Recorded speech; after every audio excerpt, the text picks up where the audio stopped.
NDA गठबंधन में दरार। यह सवाल इसलिए भी अहम है कि गठबंधन के घटक दलों के सुर अब अलग अलग सुनाई देने लगे हैं। इंडिया गठबंधन की बैठक पोस्टपोन हो गई है। कल 6 दिसंबर को यह मीटिंग होने वाली थी। सहयोगी दलों के कई नेता इस बैठक में नहीं आ रहे थे। मल्लिकार्जुन खड़गे ने यह बैठक बुलाई थी। अब कल होगी गठबंधन के संसदीय नेताओं की बैठक और इस बैठक में अगली गठबंधन की बैठक को लेकर तारीख तय होगी। गठबंधन के नेताओं में नाराजगी की अटकलें सामने आ रही हैं। ऐसे में सूत्रों के हवाले से खबर यह आ रही है कि कांग्रेस अध्यक्ष मल्लिकार्जुन खड़गे सहयोगी दलों के नेताओं की नाराजगी दूर करने में जुटे हैं। इसी पर शुरू करेंगे डिबेट, लेकिन पहले ये रिपोर्ट।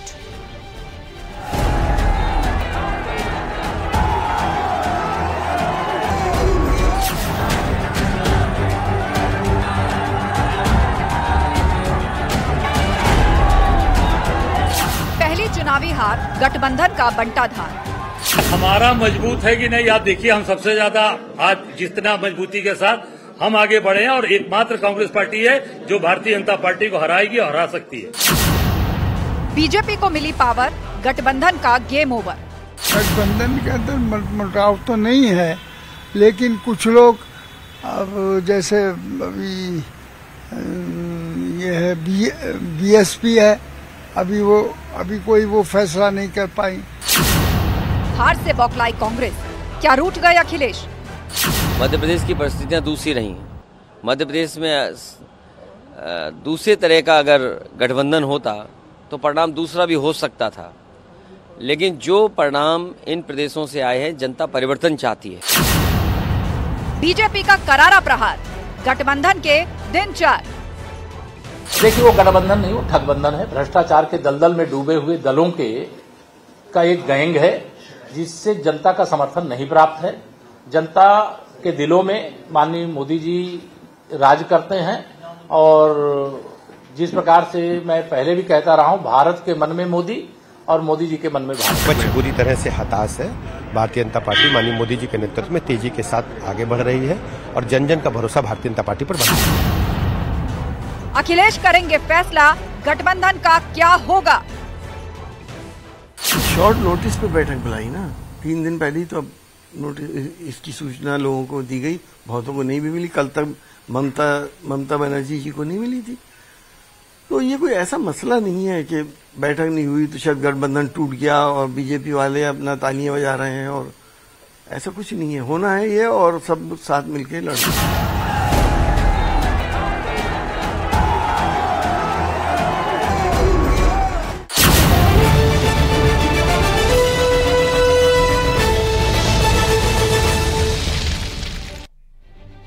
और अब आपको ग्राफिक्स के माध्यम से बताते हैं कि बैठक में न आने की किसने क्या दलील पेश की है। चुनावी राज्यों में रिजल्ट आते ही आनन फानन में कांग्रेस अध्यक्ष मल्लिकार्जुन खड़गे ने 6 दिसंबर को आईएनडीए गठबंधन की बैठक बुलाई। इसे लेकर समाजवादी पार्टी के अध्यक्ष अखिलेश यादव ने यह बताया कि उन्हें बैठक की जानकारी ही नहीं थी। वहीं पश्चिम बंगाल की सीएम ममता बनर्जी ने पहले से तय कार्यक्रम का हवाला दे दिया, तो बिहार के सीएम नीतीश कुमार ने खराब सेहत का हवाला दे दिया। वहीं तमिलनाडु के सीएम एमके स्टालिन ने राज्य में तूफान के चलते आने में असमर्थ होने की बात कही है। कोलकाता में पश्चिम बंगाल की मुख्यमंत्री ममता बनर्जी एक समारोह में थिरकते हुए नजर आई। फिल्म निर्देशक महेश भट्ट, पूर्व भारतीय क्रिकेटर सौरव गांगुली, अभिनेता सलमान खान से लेकर अनिल कपूर, सोनाक्षी सिन्हा ने कोलकाता अंतर्राष्ट्रीय फिल्म महोत्सव में शिरकत की, जिसमें ममता बनर्जी भी स्टेज पर थिरकती नजर आई। इंडी गठबंधन की बैठक में बिजी होने का हवाला देकर उन्होंने आने से मना कर दिया है। ऐसे में सवाल यही कि क्या वाकई में ममता दीदी के पास इंडी गठबंधन की बैठक में आने का वक्त नहीं, या फिर वजह कुछ और है? इसी पर शुरू करेंगे चर्चा।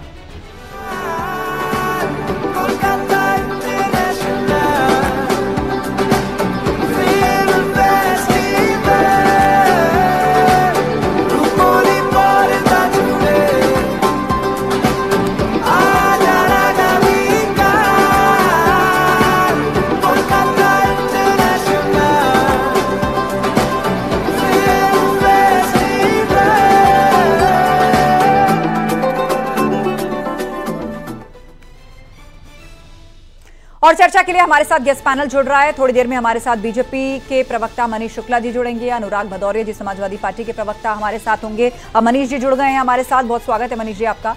प्रियंका गुप्ता जी हमारे साथ हैं, प्रवक्ता कांग्रेस। मनीषा अहलावत हमारे साथ जुड़ेंगी, आरएलडी की प्रवक्ता, और प्रभात त्रिपाठी जी वरिष्ठ पत्रकार भी हमारे बीच में। आप सभी मेहमानों का बहुत स्वागत है। चर्चा की शुरुआत प्रियंका गुप्ता जी आपसे करते हैं। अब INDIA की इंपॉर्टेंट बैठक रख ली गई 6 दिसंबर को चुनाव नतीजों के बाद। अब आपके जो सहयोगी दल है, कोई बिजी है, किसी की तबियत खराब है, किसी के राज्य में तूफान है और किसी को जानकारी नहीं है। तो मुझे बताइए, अब सवाल ये उठ रहा है कि चुनाव नतीजों के बाद आप लोगों ने जो गठबंधन बनाया था उसकी बैठक में हिस्सा लेने के लिए किसी के पास फुर्सत नहीं है। ये गठबंधन है या इसका बंटाधार हो गया? कारण तो सबने बताए हैं कि क्या क्या कारण रहे जिस वजह से वो नहीं गठबंधन की मीटिंग में आ पा रहे हैं, पर किसी ने ये नहीं कहा कि हम गठबंधन नहीं है या गठबंधन को ऑफिशियली कोई स्टेटमेंट दिया हो। मुझे लग रहा है कि भारतीय जनता पार्टी को थोड़ा सब्र रखना चाहिए, बहुत खुश होने की जरूरत नहीं, क्योंकि हम फिर से कम बैक करेंगे और फिर से जो कमियां हैं उनको उजागर करते हैं। और दूसरी चीज ये है कि जो गठबंधन है वो अभी भी पूरी तरह से इंटैक्ट है। किसी की भी कोई ऑफिशियल स्टेटमेंट नहीं है, और जब तक ऐसा नहीं हो जाता तब तक नहीं। ऑफिशियल स्टेटमेंट है ना, अखिलेश यादव ने साफ तौर पर यह कहा है कि उनको तो ऐसी बैठक की कोई जानकारी नहीं थी। आपको याद है ना, मध्य प्रदेश में कमलनाथ ने कहा था अखिलेश वखिलेश छोड़िए। देखिए, मुझे लगता है फिर भी आप लोग कह रहे थे गठबंधन इंटैक्ट है। आज उन्होंने खुद कह दिया मुझे तो पता ही नहीं ऐसी कोई मीटिंग है, फिर आप कह रहे हैं गठबंधन इंटैक्ट है। ममता बनर्जी ने कहा कि वो आ नहीं सकती, वो बहुत बिजी हैं, और देखिए वो तो एक कार्यक्रम में बाकायदा डांस करती हुई नजर आ रही हैं कलाकारों के बीच में, फिल्म फेस्टिवल में। बिजी हैं, उन्होंने कहा तो वो बिजी हैं, उसमें कोई इफ एंड बट नहीं होता है। अगर किसी के पास समय नहीं है तो नहीं है, मतलब उसमें हम एक्सक्यूज क्यों ढूंढ रहे हैं। और सबसे बड़ी चीज ये है कि अभी तो मुद्दा ये होना चाहिए कि भाई अब जहां जहां सरकार बनी है वहां के CM कौन है, ये सारे मुद्दे होने चाहिए, पर ये मुद्दे नहीं है। खैर, ये इंडिया ये बहुत बड़ा मुद्दा है प्रियंका गुप्ता जी। देखिए, आप लोगों का जो गठबंधन था विपक्षी दलों का, ये 3 राज्य बहुत महत्वपूर्ण रहे। ये हिंदी हार्टलैंड है, पूरी तरीके से हिंदी बेल्ट है जहां के नतीजे आए हैं, और बीजेपी ने वहां क्लीन स्वीप किया है। तो एक तरीके से आपके गठबंधन का भी तो ये लिटमस टेस्ट है ना, उसमें खुल करके सबका छत्रपों का आप देख लीजिए सामने आ रहा है अलगाव। कोई कहता है हमें तो जानकारी नहीं है, आपने ये बैठक रख ली। किसी ने कहा आपने किससे पूछ के, कभी भी आप तारीख तय कर लेते हैं, कभी भी कांग्रेस पार्टी मीटिंग का ऐलान कर देती है। सबके पास अपने अपने राज्य हैं, सरकारें चल रही हैं, उनको लूप में ही नहीं लिया जाता है। तो ऐसे छोटे छोटे बहुत से कारण बन रहे हैं। पूर्व में नेताओं के बयान भी सामने आ चुके हैं, और आप फिर भी कह रही गठबंधन इंटैक्ट है। अनुराग भदौरिया जी हमारे साथ जुड़ गए हैं। अनुराग जी, यही सवाल आपसे। इंडिया गठबंधन की बैठक, और अखिलेश यादव ने कहा कि उनको जानकारी नहीं थी इस बैठक में आने की। नीतीश कुमार ने कहा उनकी तबीयत खराब है, और वहां पर ममता बनर्जी कह रही हैं कि वो बिजी हैं, लेकिन हम लगातार विजुअल चला रहे हैं कि वो स्टेज पर थिरकती हुई नजर आ रही हैं कलाकारों के साथ। मैं जो आप सुनना चाह रही हैं वही मैं बोल दे रहा हूं, और आपको शायद जान के तकलीफ होगी। मैं समझ सकता हूं आस्था जी, आपको तकलीफ होगी। इंडिया गठबंधन पहले से ज्यादा मजबूत होगा, और बहुत ही मजबूत, और जनता के साथ मिलके सभी दल इंडिया गठबंधन मजबूत होगा। PDA सब मिलके भारतीय जनता पार्टी को 2024 में। तो कांग्रेस की बुलाई हुई मीटिंग में क्यों नहीं पहुंचे आप लोग? मल्लिकार्जुन खड़गे ने मीटिंग बुलाई, 4 महत्वपूर्ण क्षेत्र नहीं पहुंचे। सुन लीजिए, हाँ। ये जो आदत है ना बात बनाने की, पार्लियामेंट अपोजिशन पार्टी की मीटिंग लगातार हो रही है। 6 तारीख को भी है, शाम को 6 बजे पार्लियामेंट की मीटिंग है अपोजिशन पार्टी की। लेकिन जब इंडिया गठबंधन में कह रहा हूं मजबूत होगा, फिर आप क्यों परेशान है जब मैं कह रहा हूं आगे इंडिया गठबंधन और मजबूत होगा? क्योंकि हम समाज के, देश के असली मुद्दों के साथ हैं। हम किसान के मुद्दों को लेके हैं, महंगाई के मुद्दों को लेके हैं, बेरोजगारी के मुद्दों को लेके हैं, जो महिला समस्या उनके मुद्दों को लेके हैं, जिसकी बात भारतीय जनता पार्टी नहीं कर सकती। ठीक है, मैंने फिर बोला, मैंने नहीं, मेरी बात सुन लीजिए, आपने पूछा तो सुन लीजिए। 2018 में यही 3 राज्यों में कांग्रेस बुरी तरह से जीती थी, पूरी तरह से। और जब 2019 का चुनाव हुआ था, कांग्रेस हार गई थी, भारतीय जनता पार्टी जीती थी 3 राज्यों में लोकसभा के चुनाव में। इसलिए मैं कह रहा हूं भारतीय जनता पार्टी को ज्यादा घमंड में आने की जरूरत नहीं। ठीक है, मनीष शुक्ला जी, संयम बढ़ती है कि भारतीय जनता पार्टी के गठबंधन पहले से और ज्यादा मजबूत है, ये दावा किया जा रहा है। देखिए, समाजवादी पार्टी के नेताओं की बातों पर क्या भरोसा। अभी MP का चुनाव हो रहा था तो ये कांग्रेस के नेता को चिरकुट बता रहे थे, कांग्रेस के प्रदेश अध्यक्ष को न जाने क्या क्या कह रहे थे, और चैनलों पर बैठकर धमकी दे रहे थे कि हम ऐसा नहीं ऐसा कर देंगे। आज कह रहे हैं साथ मजबूत होगा, परसों फिर भी कुछ कह सकते हैं। चलिए, इनकी बात को हम जाने देते हैं, हम अपनी बात कहते हैं। देखिए, जिस तरीके से चारों राज्यों के चुनाव के बाद कांग्रेस के नेता उत्तर भारत के लिए अपशब्दों का प्रयोग कर रहे हैं, उत्तर भारत के भारतीयों के लिए प्रतिकूल टिप्पणी कर रहे हैं।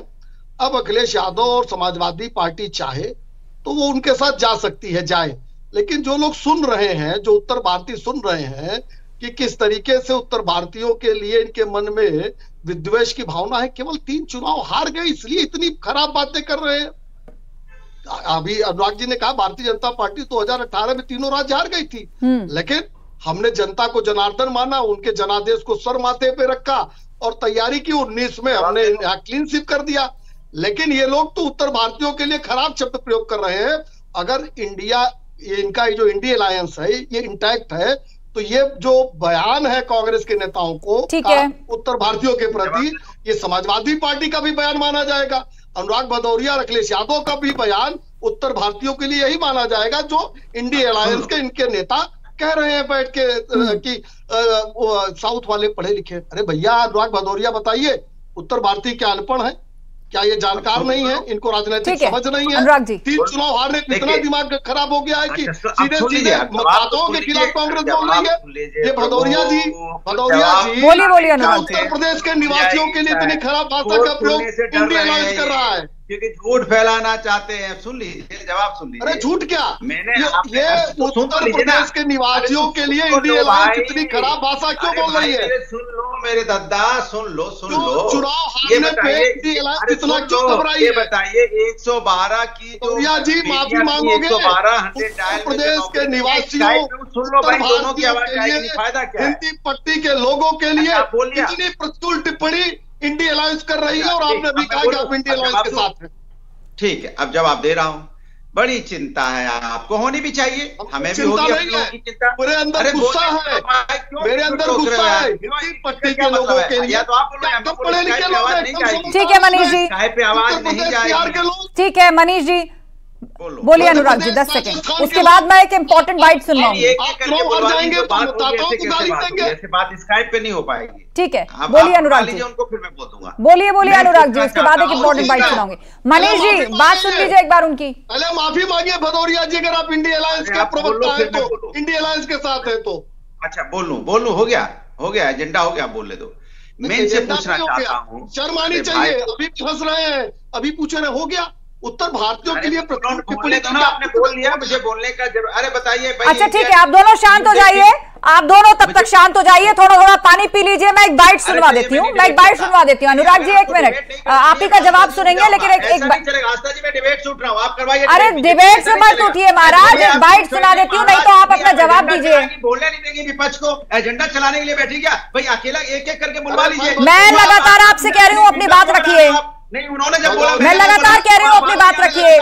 आप हिंदी में पर सवाल पूछा जा रहा है। कमाल की बात है, जिससे सवाल पूछे उसको रखिए स्क्रीन पे। मनीष जी शांत हो जाइए, 1 मिनट शांत हो जाइए। मनीष जी देखिए, इस तरह डिबेट नहीं चलेगी। प्रियंका गुप्ता जी भी हाथ उठा रही हैं और भी पैनलिस्ट हमारे बीच में। नहीं, आप सब लोग शांत हो जाइए, आप सब लोग शांत हो जाइए। मैं एक बाइट सुनवा देती हूँ, उसके बाद अनुराग जी का हम रुख कर रहे हैं। डीएमके सांसद डीएनवी सेंथिल कुमार के हिंदी पट्टी के प्रदेशों को लेकर दिए गए विवादित बयान ने सियासी पारा चढ़ा दिया है। सेंथिल कुमार के इस बयान के बाद उत्तर बनाम दक्षिण की जबानी जंग तेज हो गई है। उन्होंने भाजपा पर निशाना साधते हुए कहा कि बीजेपी की ताकत केवल हिंदी पट्टी के राज्यों में चुनाव जीतना है। इन राज्यों को हम आम तौर पर गौमूत्र राज्य कहते हैं। So that is the main reason that the people of this country should think that the power of this BJP is only winning elections and mainly in the heartland states of Hindi and what we generally call as the Gomutra states.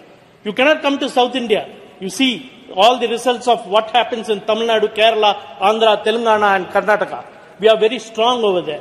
So we will not be surprised if you have an option of converting all these states also into union territory so that you can come into indirect power. ठीक है, guest panel हमारे साथ जुड़ा हुआ है, सीधे रुख कर लेते हैं अनुराग भदौरिया जी का। अनुराग जी अकेले स्क्रीन पर रख के बात होगी तो बताइए, फिर वरना झगड़ा लगाना। बोलिए सर, आप ही की आवाज जा रही है, बोलिए। देखिए मैंने आपसे बोला, भारतीय जनता पार्टी के प्रवक्ता ने जो बात कही, जो बात पार्लियामेंट के अंदर में डीएमके के नेता ने बोला, हम उसका पूरी तरह से खंडन करते हैं।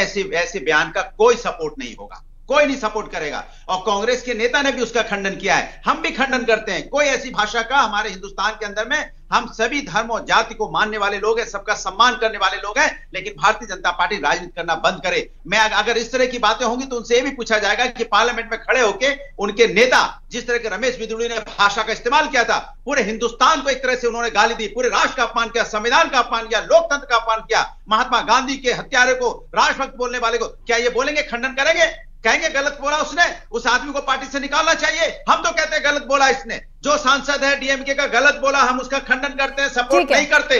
मैं डंके की चोट पे बोलता हूं। दूसरी बात, इनको बहुत चिंता है उत्तर प्रदेश की बेटियों, जो यहाँ पे बेटियां अपना 4,000 रुपए 5,000 रुपए बढ़ाने के लिए बोल रही थी, जो 100 डायल में काम करती है, 112 आपने कह दिया, क्या वो धरना देती रही, दिवाली नहीं मनाने दिया आपने उनको? उनकी चिंता लक्ष्मी बेटी की। ठीक है मनीष शुक्ला जी, आपका जवाब, और उसके बाद हम रुक करेंगे मनीषा अहलावत जी का। मनीष जी बोलिए। ठीक है अनुराग जी, अब बात आपने पूरी तरह से रखी, अनइंटरप्टेड 40 सेकंड आपको मिले, अब इस पर जवाब सुन लीजिए आप। ये अनुराग भदौरिया जी डीएमके के सांसद को तो कंडेम कर रहे हैं, ये इनके स्वामी प्रसाद मौर्य अखिलेश यादव के कहने पे रोज सनातन धर्म को गाली देते हैं। जवाब सुनिए अनुराग जी, आपने डीएमके का खंडन किया लेकिन स्वामी प्रसाद मौर्य पर चुप्पी साध लिया, इसका जवाब है आपके पास? आपकी अपनी पार्टी के अंदर से नेता जहर उगलते हैं सनातन के लिए, हिंदू देवी देवताओं के लिए। अब आप एक ही विषय को बार बार रिपीट करके असल सवाल को दबा देना चाहते हैं अनुराग जी। स्वामी प्रसाद मौर्य पर आपके बोल नहीं फूटते, डीएमके का खंडन करके आप साइड से निकल लेना चाहते हैं सवाल से बच के, ऐसा नहीं चलेगा। ठीक है, आप दोनों शांत हो जाइए। मनीषा अहलावत जी का रुख करते हैं। मुझे पता है प्रियंका जी हाथ उठा रही है, लेकिन अभी 2 पैनलिस्ट हैं जिन्होंने अपनी बात नहीं रखी है। मनीषा अहलावत जी, अब INDIA गठबंधन को लेकर सवाल उठ रहा है कि वो है भी या नहीं है। पहली ही बैठक हुई चुनाव हारने के बाद, उसमें से 4 महत्वपूर्ण दलों ने उस बैठक से दूरी बना ली, कोई ना कोई कारण देकर। जी, तो वो कारण तो सही है। ममता जी के यहाँ कोई ये शादियों का सीजन चल रहा है, शादी है, नीतीश कुमार जी बीमार हैं। 3 राज्यों में चुनाव हार गए, आपके गठबंधन का लिटमस टेस्ट था, उसके बाद क्या शादी समारोह ज्यादा जरूरी है या फिर उस गठबंधन की बैठक ज्यादा जरूरी है? सुन लीजिए, हाँ, वो प्राथमिकता बताती है, राजनीति में संकेत और संदेश ही समझे जाते हैं। आप सुन लीजिए, इन 3 राज्यों में गठबंधन नहीं था, इसमें कांग्रेस अकेले लड़ी है, बाकी दल अलग अलग लड़े हैं, गठबंधन नहीं था। अकेले कांग्रेस 10 लाख वोट ज्यादा लाई है भाजपा से, गठबंधन होगा तो भाजपा हार जाएगी। तो अब ये मैसेज आया है, तो मेरे ख्याल में तो गठबंधन और मजबूती से लड़ेगा। ठीक है, प्रभात त्रिपाठी भाजपा को चिंता करनी चाहिए। INDIA गठबंधन का अब क्या भविष्य है? वर्तमान में ये है या बस अब बिखर गया?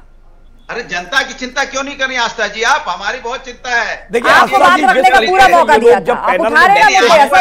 स्वामी प्रसाद मौर्य पे चुप हो जाते हैं, स्टालिन पर खंडन करके निकल बचते हैं सवाल से, शफीकुर रहमान वर्क पे नहीं बोलते, ST हसन पे नहीं बोलते, स्वामी प्रसाद मौर्य पे नहीं बोलते। प्रभात त्रिपाठी जी बोलिए। आस्था जी, चाहे स्वामी प्रसाद मौर्य जी हो, आस्था जी कृपया इनको चुप कराइए। ठीक है अनुराग जी, वरिष्ठ पत्रकार की भी बात आने दीजिए, वो अभी तक नहीं बात रख पाए हैं। बोलिए प्रभात त्रिपाठी जी। बोल तो रहे, और कितनी बार बोले? देखिए आस्था जी, चुनाव परिणाम आने के बाद अगर इंडिया गठबंधन होता तो जो क्षेत्रीय दलों की जो अपनी अपनी महत्वाकांक्षा है और उनके बयान हैं, चाहे चुनाव के पहले या चुनाव के बाद, ये बहुत महत्वपूर्ण है। मल्लिकार्जुन खड़गे ने जिस हैसियत से बैठक बुलाई, पहले तो इनका कोई तय नहीं हुआ, 3 जगह बैठक हुई, उसके बाद ना कोऑर्डिनेशन कमेटी बनी, ना प्रवक्ता डिक्लेयर हुआ, और हर चेहरे की लड़ाई है कौन प्रधानमंत्री बनेगा। ममता कह रही हम भी बन सकते हैं, सपा कह रही हमारे अखिलेश बन सकते हैं, और जितने भी केजरीवाल हो या और भी लोग हो, तो चेहरे का जो संकट है। देखिए सबसे बड़ी चीज क्या है कि जब ये पैनल में बैठते हैं तो ये कहते हैं बहुत बड़ा गठबंधन, बहुत मजबूत गठबंधन है, आप लोग ये जो है आपस में लड़ाई करवा रहे। अरे भैया, गठबंधन मजबूत है तो आप कोई चेहरा तय करें, आप डेट कोई बताएं। आपने 6 तारीख को बैठक बुला ली, ममता बनर्जी अखिलेश सबने अपना किनारा कर लिया, तो ये मान के चला जाए कि ये गठबंधन का भविष्य, मैंने कई डिबेट में कहा कि लोकसभा चुनाव के पहले ही तय हो गया था कि ये इंडिया गठबंधन मोदी जी के और भारतीय जनता पार्टी के भय के कारण ये अपने परसेप्शन। अच्छा, पार्टियां ये दलील दे रही हैं कि विधानसभा में गठबंधन नहीं था, ये तो 24 के लोकसभा के लिए था। तो एक दूसरे के सामने भी लड़े तो ये नहीं कह सकते कि गठबंधन बिखर गया। नहीं, देखिए आस्था जी, हाँ। नहीं, ये देखिए, ये इनका सिर्फ इनकी एक खोखली बातें हैं। अखिलेश को तीनों बैठक में अखिलेश मौजूद थे, क्या उनको नहीं मालूम था कि ये राज्यों का मामला नहीं है और राज्यों का नहीं है? तो उन्होंने मध्य प्रदेश में क्यों अपनी बात कही, क्यों अपने प्रत्याशी उतार दिए? देखिए, ये गठबंधन स्वाभाविक कोई गठबंधन नहीं है, ये मजबूरी का गठबंधन था और कांग्रेस चाहती है कि माइनॉरिटी वोट मुझे मिले तेलंगाना में जीत के बाद। और जिस तरीके के ये बयान आ रहे हैं, मैं अनुराग ठाकुर से पूछना चाहता हूं कि अनुराग भदौरिया बयान क्या उनकी पार्टी के लिए ठीक है? कहीं ना कहीं आपका समर्थन है उसका? तो आप इस तरीके के बयान बोलिए अनुराग जी, 20 सेकंड, उसके बाद प्रियंका गुप्ता। कांग्रेस चाहती है कि मेरा चेहरा प्रधानमंत्री का रहे, खड़गे जी का रहे, और सपा चाहती है और ममता बनर्जी चाहती है प्रधानमंत्री। अरे भैया, पहले चेहरा तय कर लो भाई। गठबंधन आप कहते हैं चैनल में कि पत्रकारों को प्रभात जी ठीक है, आपने विश्लेषण किया और आपने अनुराग भदौरिया जी से सवाल पूछा, अब उनका जवाब ले लीजिए। बोलिए अनुराग जी।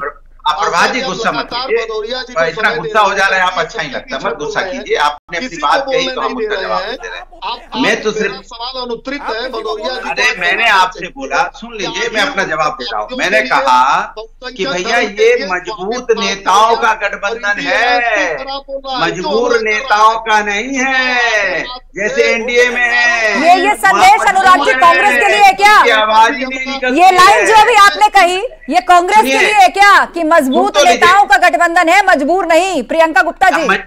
मजबूर मतलब एनडीए मजबूर प्रियंका गुप्ता जी गठबंधन है।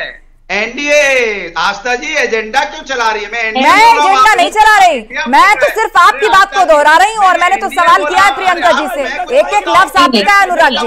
बोलिए प्रियंका जी, समझ रही ना आप सपा का संदेश? ठीक है, बोलिए बीजेपी की तरफ मैंने बोला एनडीए मजबूत नेताओं का गठबंधन है और मजबूत नेता होते हैं, उनके अपने विचार होते हैं, अपनी बात होती है। हमारी आइडियोलॉजी अलग है, हमारी पार्टी अलग है, हमारी विचार। चलिए प्रियंका जी इस पर जवाब देना चाह रही हैं, बोलिए प्रियंका। तो हम सब एक होते हैं। स्वामी प्रसाद प्रभात जी शांत हो जाइए। देखिए प्रियंका जी काफी देर से अपनी बात रखना चाह रही हैं और आप लोग कई सवाल दाग चुके हैं कांग्रेस पार्टी को लेकर। अब एक बार उनकी बात सुन लीजिए।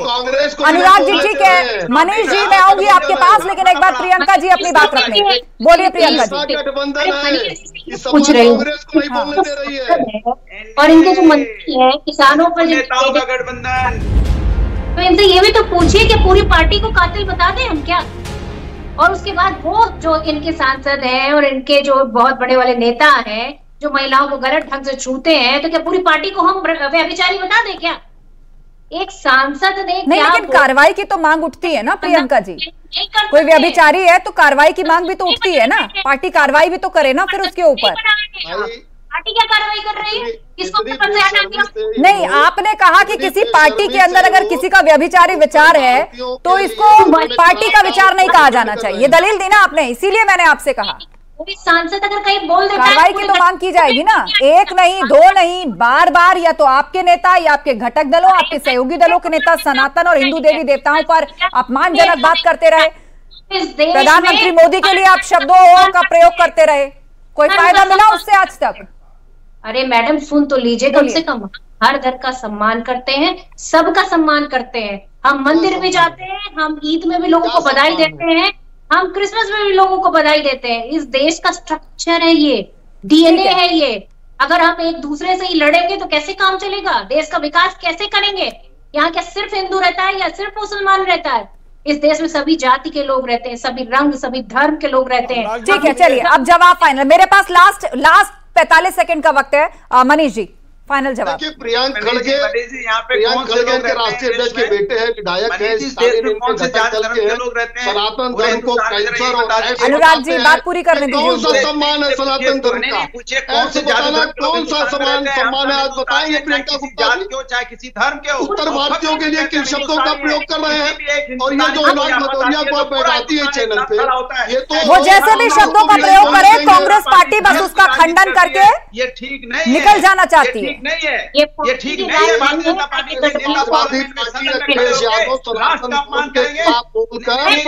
मैंने आपसे पूछना चाहता हूँ, पार्लियामेंट में। चलिए बहस का वक्त खत्म हो गया है। आप सभी ने अपनी अपनी बात रखी, बातचीत के लिए शुक्रिया। डिबेट को फिलहाल यही खत्म करना होगा। इसी बड़े सवाल के साथ, क्या वाकई इंडी गठबंधन में अब जो दरार थी वो खाई में तब्दील हो रही है? ये सवाल इसलिए अहम है कि गठबंधन के घटक दलों के सुर अब अलग अलग सुनाई देने लगे हैं। 6 दिसंबर को होने वाली बैठक, जिसको मल्लिकार्जुन खड़गे ने बुलाया था, उसमें 4 महत्वपूर्ण घटक दलों ने कोई ना कोई बहाना, बात या वजह आगे रख करके इससे किनारा कर लिया है। 2024 के लिए क्या कोई बड़ा संदेश यहां से निकल रहा है, या इसे इस तरह भी समझे जाने की जरूरत है कि वो गठबंधन जो मौजूदा विधानसभा चुनाव के नतीजे देख चुका है, उसके बाद अब खुद भी घटक दल अपना अपना मंथन करने लगे हैं कि 24 के लिए क्या वाकई कांग्रेस पार्टी का साथ लेकर कोई गठबंधन बनाना ज्यादा मुफीद है, या फिर किसी तीसरे मोर्चे को लेकर आगे बढ़ना चाहिए। महाबहस में इतना ही। खबरें लगातार जारी हैं, आप जुड़े रहिए हमारे साथ।